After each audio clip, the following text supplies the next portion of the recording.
Today I want to give you guys 6 essential boxing counters. Now we're going to talk about the counter technique that you're going to throw, the techniques that it would work well against, and importantly, the stance positioning that it works well from. Now this is by no means an exhaustive list of boxing counters. I'm not saying these are the 6 best boxing counters. I'm just saying these are 6 good ones. Some of them you'll know, some of them you won't. Practice them, get good at them, and implement them into your sparring. A big shout out to my student Sam, who helped me out with the recording of this video. So let's get straight into it with number 1. Number 1 is going to be the pull cross. Now by pull, I mean we're going to be moving backwards. Push and pull are 2 terms that we use to describe forward and backwards movement. So when you push someone, as in you go forward, you're trying to apply pressure to them. You're trying to push them backwards. And when we go backwards, instead of thinking about it in the terms of retreating, moving back, escaping, we're thinking it of drawing you in, pulling you towards us. So in this instance, we're going to be taking a step back with our feet to create space and hoping that our opponent is going to come into that space and walk onto our cross. Pull with your feet, maintain a good solid balanced base stance, and throw that cross from that position. An important note on this one is to make sure that you step first and punch second. Now this isn't always the case. There is an instance for throwing the punch whilst you're moving, but in terms of generating maximum power, you want to step first, establish your base, establish your stance, and then throw your punch. First, create the space of which your opponent is going to walk into, that's setting the trap, and then have the shot ready to fire on the way in.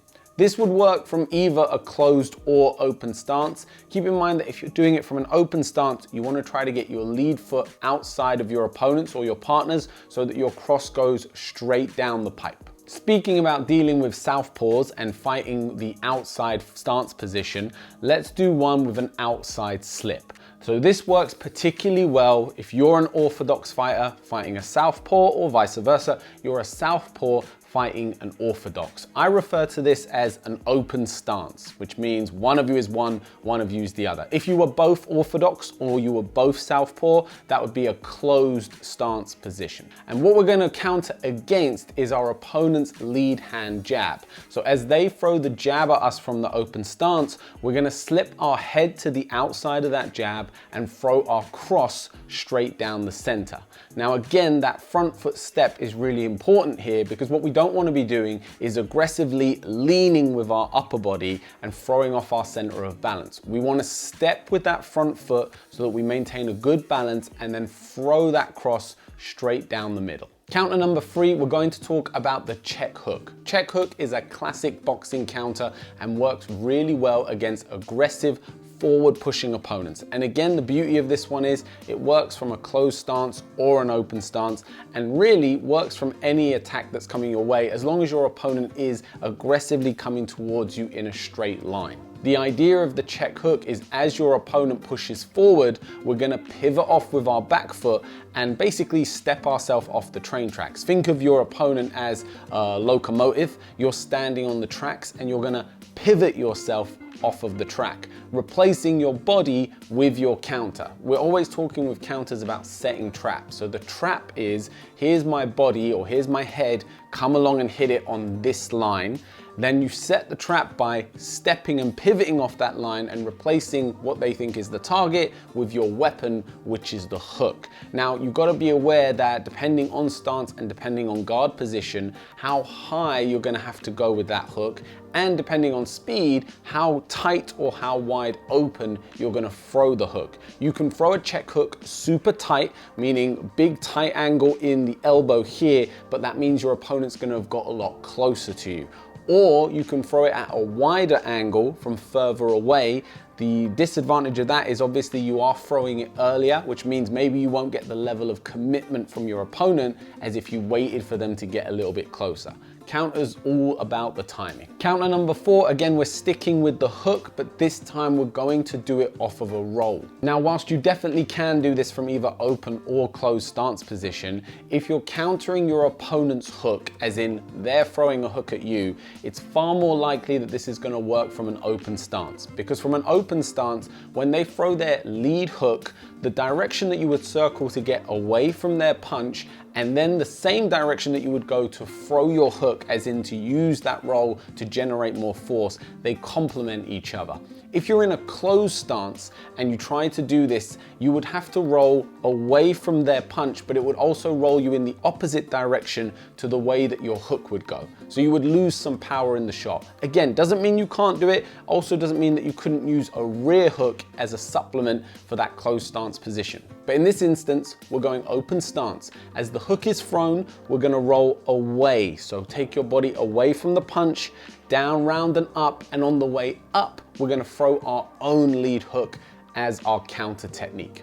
Make sure when you're rolling that you're bending with the knees and not bending over at the waist. What we don't want to do is leave ourselves open to uppercuts, and if we were doing Muay Thai, MMA, then we leave ourselves susceptible to knees within the clinch. Counter number 5, the rear slip uppercut. So remember where we worked with the cross, we worked on that idea of slipping to the side. Slipping to the side is a great idea because it means you're getting your head off of that center line and you're letting your opponent's punch go past your head, which means that you also know that you're probably at range to throw your counter. Now, a backwards lean, something where we're slipping straight back, this is a more risky maneuver, but with some risk also comes some reward.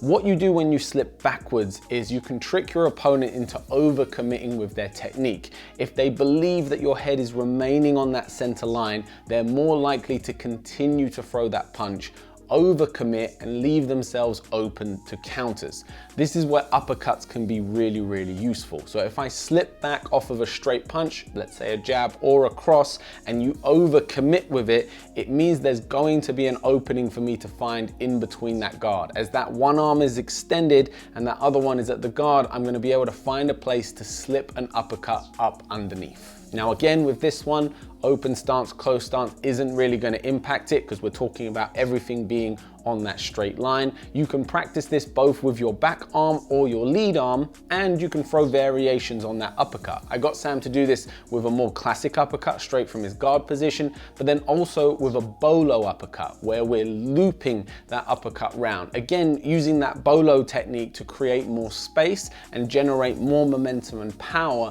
into the uppercut. And finally, number 6, the pivot step uppercut.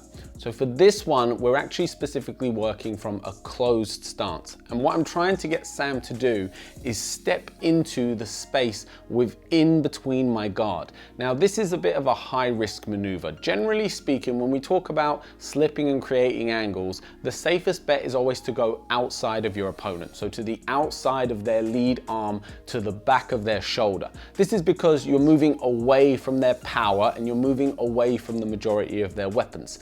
However, there is room for these rules to be broken or at least manipulated, and sometimes going into that danger zone, so going to that power side, can provide openings that otherwise wouldn't be available. So yes, we are pivot stepping to the inside of a closed stance opponent, and we're looking to sneak that uppercut and split the guard. By split the guard, I mean, if this is my guard here, I'm bringing a technique up through the middle of my arms to try to find my opponent's chin. The important note with this one is to make sure that both your feet move. What you don't want to do is move one foot, spread your stance out, and leave yourself vulnerable. If we're moving into this danger zone and going onto this inside, we need to make sure we're moving there with a good solid base and our defense is up and ready at all times. So there we have it, guys. 6 boxing counters for you to take away and practice at home. I hope these have been useful to you. A big shout again to Sam. If you'd like to see him in more videos, give us a comment down below. Let us know what else you'd like to see. Like,